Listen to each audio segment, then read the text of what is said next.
My name is Sturly Bear, and I'm on a mission to build Magic the Gathering decks that are 100% on theme. Episode 2 Dragons. The first thing we do is put into brackets Lord Dragon, or Art Dragon, or Lord Draconic. This will give us 1083 results, but we need to filter Commander Legal cards by typing in Legal Commander, giving us 948 cards. But of course, basic lands have to be on theme. Unfortunately, we only have islands, mountains, plains, and swamps. But don't stress. Let's take a look at the other lands dragons have to offer. I type to check if there's lands by typing T land instead of T basic, giving us 7 ways to make green. I conclude with this that we can go 5 colors. So let's look for our commander. Replace T land with T legendary and commander equals Uber. This gives us 10 delicious results. Garf, Kyodai, Reborn Niv, Okagachi, Ramos, Sign of the Ur-Dragon, which could combo, the Ur-Dragon, which is a static reducer, and Tiamat, who could help us find combos. From this, I deduct, after hearing feedback about also having value from the command zone, in case we can't combo out, to choose the Ur-Dragon. For 4 generic and Wooburg, we get a 10/10 legendary creature that's a dragon avatar, with whenever one or more dragons you control attack, draw that many cards, then you may put a permanent card from your hand onto the battlefield. Flying and Eminence. As long as their dragon is in the command zone or on the battlefield, other dragon spells cost 1 generic less. The pros. It's useful the entire game. If it's out, it basically wins the game. And Uwu Wicked Wagon. Now, obviously, there's cons to having such a wicked wagon. It costs 9 glorious mana. It's very picky about its lands, costing a whole Wooburg. And of course, it dies to removal. But we have to tell those people, but not to Doomblade. And if they make that argument, well then, tell them to go royally combos and synergies. A PSA, combos that result in infinite dragon ATPs can be paired with a plethora of cards. Some that give card advantage, others that win the game with damage. It's up to you which cards you wish to use to synergize the combos with. Our first combo will use Scion of the Ur-Dragon, Molten Steel Dragon, and Skiffrix the Blood Dragon. This will require Molten Steel Dragon and Skittles in the library, and it costs an additional black if we need Scion of the Ur-Dragon to get haste. Use Sign of the Ur-Dragon's ability for 2 mana, hold priority, and use it again for 2 mana. On the first resolution, entomb Molten Steel Dragon, and pay Phyrexian Red, Phyrexian Red, Phyrexian Red, Phyrexian Red, Phyrexian Red, and Phyrexian Red to give it +6/+0. Resolve the initial activate ability to entomb Skittles, and use black if we need to give it haste.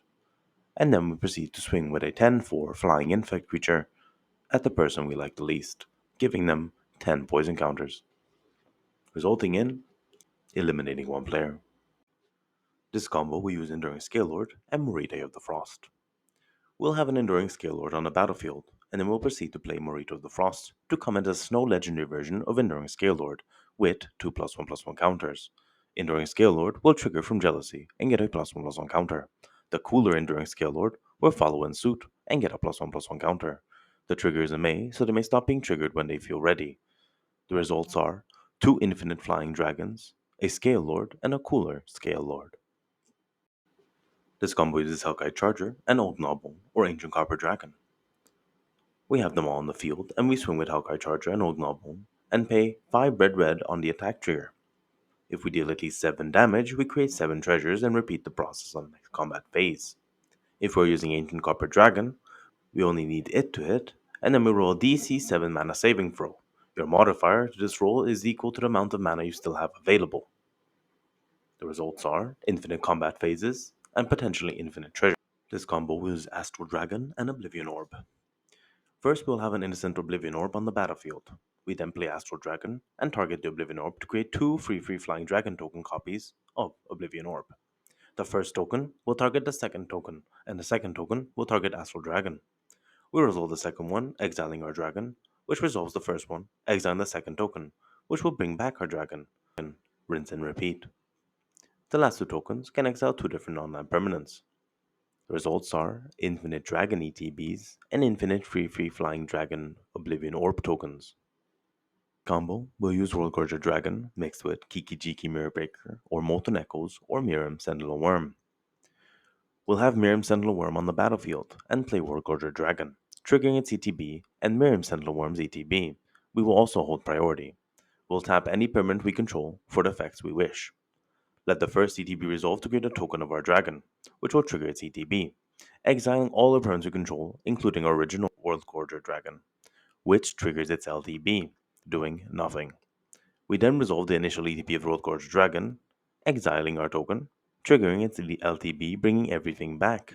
We rinse and repeat, and we switch the trigger to exile all the permanents first, and then create the copy to bring everything back. Kiki Jiki will always result in no permanents left except for your original War Gorger, so have something that wins the game. The results are infinite tap abilities and infinite dragon ETBs. Next combo, use a Kiki Jiki Mirror Breaker, Scourge of Valkus, Dragon Tempest, or Terror of the Peaks, and Changeling Berserker, Changeling Titan, or Changeling Hero.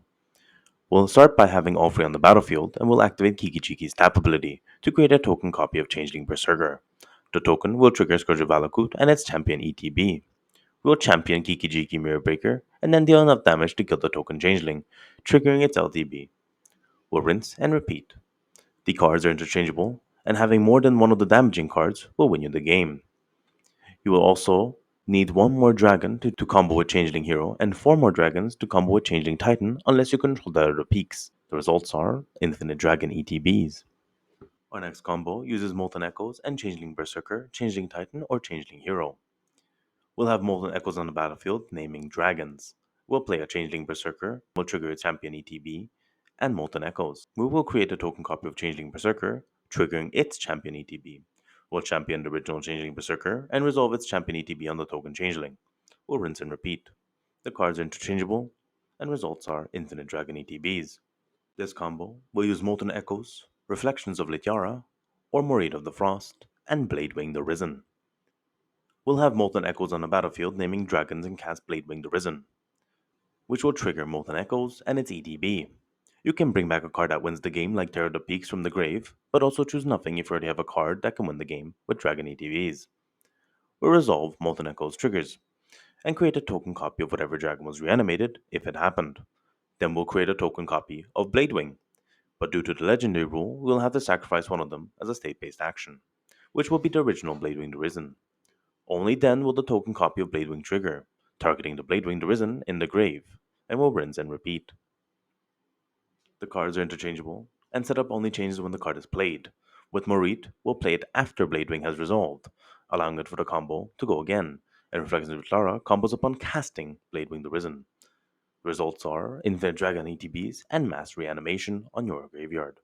For our mana base, we have Alpine Meadow, Black Dragon Gate, Bloodstained Mire, Cave of the Frost Dragon, Cavern of Souls, Crucible of the Spirit Dragon, Dragon's Call Summit, Flooded Strand, Frontier, Haven of the Spirit Dragon, Two Beautiful Islands, Is It Guildgate, Jund Panorama, Three Mountainous Mountains, One Plain Plains, Polluted Delta, Savage Lands, Secluded Courtyard, Stomping Ground, Three Swampy Swamps, Temple of the Dragon Queen, Treasure Vault, Unclaimed Territory, Windswept Heath, and Wooded Foothills. For our combo pieces, we have Ancient Copper Dragon, Astral Dragon, Bladewing the Risen, Changeling Berserker, Changeling Hero, Changeling Titan, Enduring Scale Lord, Hellkite Charger, Kiki Jiki Mirror Breaker, Miriam Sentinel Wyrm, Molten Echoes, Molten Steel Dragon, Morite of the Frost, Oblivion Ring, Old Gnawbone, Reflections of Lityara, Scion of the Ur-Dragon, Scourge of Valkus, Skittles the Blight Dragon, Terror of the Peaks, and World Gorger Dragon. So our ramp and reduction will include a Tarka Monument, Bell-based Portal, Black Market Connections, Dragon Sword, Herald's Horn, Izzet Signet, Jade Orb of Dragonkind, Kalia of the Vast, Obelisk of Jund, Orb of Dragonkind, Pillar of Origins, Rivaz of the Claw, Sarkhan Fireblood, Scaled Nurturer. Our tutors in recursion will include Draconic Muralists, Haunting Voyage, Imperial Seal, Palace Siege, Sarkhan's Triumph, Sivitri Dragon Master, Nikami War, Okagachi Made Manifest, Tiamat, and Cerulean of the Claw. Our answer inducers will include Amareth the Lustrous, Balefire Dragon, Dragon Tempest, Dragon Lord Dramoka, Hellkite Tyrant, Kindred Discovery, Corlessa, Scale Singer, Realm Walker, Steel Hellkite, Ugin, the Spirit Dragon.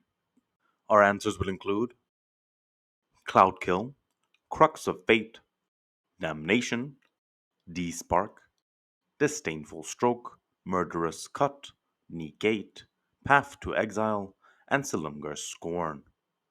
Our stacks and protection will include Surak Dragonclaw and Taigam Ojutai Master. Our card advantage will only be Dig Through Time.